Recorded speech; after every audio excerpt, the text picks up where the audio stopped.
सीजेपीच्या शिष्टमंडळासोबतच्या बैठकीत 2 मागण्यांबाबत सरकारची सकारात्मकता। शिक्षण मंत्री धर्मेंद्र प्रधानांच्या राजीनाम्यासाठी सरकारने उद्यापर्यंतचा वेळ मागितला। उद्या दुपारी 3:30 वाजता बैठक होणार। प्रधानांचा राजीनामा न झाल्यास मोदींच्या खुर्चीला धोका। 20 जुलैपेक्षा जास्त मोठं आंदोलन करणार। एका मुलावर लाठीचार्ज केला तर घरातील 4 मतं कमी होतील। सीजेपीचा सरकारला इशारा। धर्मेंद्र प्रधान गुन्हेगार। शिक्षण मंत्री राजीनामा द्या। राहुल गांधींचा हल्ला बोल। पॅलेट गननं जखमी झालेल्या विद्यार्थ्याला माध्यमांसमोर आणत जखमा दाखवल्या। पॅलेट गनमुळे शाहीलचा एक डोळा गेल्याची माहिती। नीट पेपर फुटीनंतर एनटीए मधील 47 अधिकाऱ्यांची हकालपट्टी। परीक्षा व्यवस्थेत मोठे बदल होणार। गैरप्रकार रोखण्यासाठी गळती मुक्त प्रणाली आउटसोर्सिंग पद्धतीत सुधारणा आणि तज्ञ समितीच्या शिफारशीनुसार कारवाई होणार। पेपरफुटी संदर्भातील सुधारणा विधेयकाला कॅबिनेटमध्ये मंजुरी। दोषींना 10 वर्षांच्या शिक्षेसह 10 कोटींच्या दंडाची तरतूद। फास्ट ट्रॅक कोर्टात 3 महिन्यात सुनावणी पार पडणार। सूत्रांची माहिती।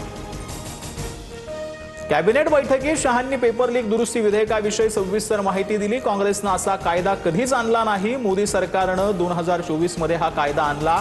शिक्षण मंत्री धर्मेंद्र प्रधानांचं भाष्य। सूत्रांची माहिती। पंतप्रधान मोदींकडून मुख्यमंत्र्यांना इंस्टाग्रामवर अधिक सक्रिय होण्याच्या सूचना। इंस्टाग्रामवर तरुणांची संख्या खूप जास्त। फॉलोअर्स वाढवा आणि सरकारी योजनांची माहिती द्या असं मोदींनी कॅबिनेट बैठकीत सांगितलं। सूत्रांची माहिती। पंतप्रधान मोदींकडून नवा व्हिडिओ पोस्ट। माझ्या कालच्या व्हिडिओबद्दल अनेक सकारात्मक सल्ले मिळाले। थँक्यू फ्रेंड्स म्हणत मोदींकडून नवा व्हिडिओ पोस्ट।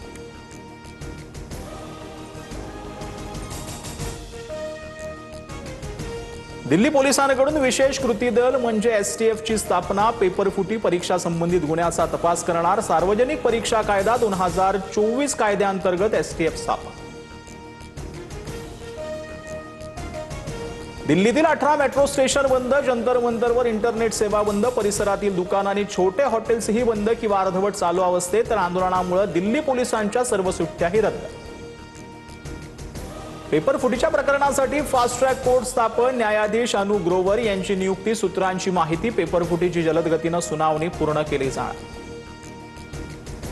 दिल्लीतील विद्यार्थ्यांच्या आंदोलनाला पाठिंबा देण्यासाठी आदित्य आणि अमित ठाकरे रस्त्यावर। शिवाजी पार्कात विद्यार्थ्यांच्या उपस्थितीत राष्ट्रगीत गायन। उद्धव ठाकरेही सहभागी। रविवारी तिरंगा मोर्चा निघणार। विद्यार्थ्यांवरील लाठीचार्ज प्रकरणी कोणतीही औपचारिक याचिका दाखल नव्हती। कोर्टाची कार्यपद्धती असते। कुणी पत्र लिहून सुनावणीची मागणी केली तर काय होईल? लाठीचार्जचे व्हिडिओ पाहण्यासाठी वेळ नाही या टिप्पणीवर सरन्यायाधीश सूर्यकांत यांचं स्पष्टीकरण। कोणतीही निवडणूक नसताना देशातील सर्वात मोठी कर्जमाफी केली। पहिल्या यादीतील 17 लाख शेतकऱ्यांना 13 कोटी रुपये देणार। 31 तारखेपूर्वी शेतकऱ्यांच्या खात्यात पैसे जमा होणार। मुख्यमंत्री फडणवीसांची माहिती। मला महाराष्ट्रात राहायचं आहे। देवेंद्रजींना महाराष्ट्रातच ठेवणार। मुख्यमंत्री फडणवीस केंद्रात जाणार असल्याच्या चर्चांवर अमृता फडणवीसांची प्रतिक्रिया।